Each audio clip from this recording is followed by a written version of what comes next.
Shane Nigam നായകനായി എത്തുന്ന ഏറ്റവും പുതിയ ചിത്രം ഹാൽ സെൻസർ കുരുക്കിൽ. ചിത്രത്തിലെ ധ്വജപ്രണാമം, സംഘം കാവലുണ്ട് എന്നീ ഡയലോഗുകൾ ഒഴിവാക്കണമെന്നും ബീഫ് ബിരിയാണി കഴിക്കുന്ന രംഗം നീക്കം ചെയ്യണമെന്നുമാണ് സെൻസർ ബോർഡ് നിർദ്ദേശിച്ചിരിക്കുന്നത്. ഷെയ്ൻ നിഗത്തിന്റെ പാൻ ഇന്ത്യൻ ചിത്രം ഹാലിന് തിരുത്തലുകൾ നിർദ്ദേശിച്ച സെൻസർ ബോർഡ് രംഗത്ത്. ചിത്രത്തിലെ 15 സീനുകൾ മാറ്റാനാണ് സെൻസർ ബോർഡ് ആവശ്യപ്പെട്ടിരിക്കുന്നത്. ബീഫ് ബിരിയാണി കഴിക്കുന്ന രംഗം ഒഴിവാക്കണമെന്നാണ് പ്രധാന നിർദ്ദേശം.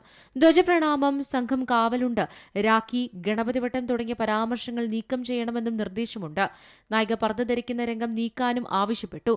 സിനിമയ്ക്ക് സർട്ടിഫിക്കറ്റ് നൽകാമെന്നാണ് CBFCയുടെ നിലപാട്. അതേസമയം സെൻസർ ബോർഡിന്റെ നടപടിക്കെതിരെ ഹൈക്കോടതി സമീപിച്ചിരിക്കുകയാണ് ചിത്രത്തിന്റെ നിർമ്മാതാക്കൾ. ബോർഡിന്റെ നിർദ്ദേശം കാരണം സെപ്റ്റംബറിൽ തിയേറ്ററുകളിൽ പ്രദർശിപ്പിക്കാൻ ആദ്യം നിശ്ചയിച്ചിരുന്ന ചിത്രം വീണ്ടും മാറ്റിവെക്കാൻ കാരണമായി. സമയബന്ധിതമായി സെൻസറിംഗ് പൂർത്തിയാക്കാൻ പുതിയ മാനദണ്ഡങ്ങൾ രൂപീകരിക്കണമെന്നും ഹൈക്കോടതിയിൽ നൽകിയ ഹർജിയിൽ ഹാലിന്റെ അണിയറ പ്രവർത്തകർ ആവശ്യപ്പെടുന്നുണ്ട്. സിനിമയിൽ വയലൻസോ ന്യൂഡിറ്റിയോ ഇല്ല. എന്നിട്ടും സർട്ടിഫിക്കറ്റ് നൽകാമെന്നാണ് CBFC അറിയിച്ചത്. സമൂഹത്തിൽ നടക്കുന്ന പ്രശ്നങ്ങൾ സിനിമയിലൂടെ പറയാൻ ശ്രമിച്ചിട്ടുണ്ട്.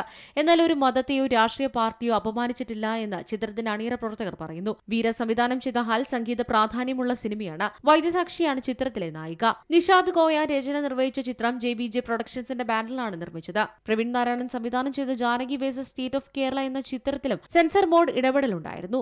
ചിത്രത്തിന്റെ പേര് ജാനകി എന്നത് മാറ്റി ജാനകി V എന്നാക്കാൻ സെൻസർ ബോർഡ് അടുത്തിടെ നിർദ്ദേശിച്ചിരുന്നു.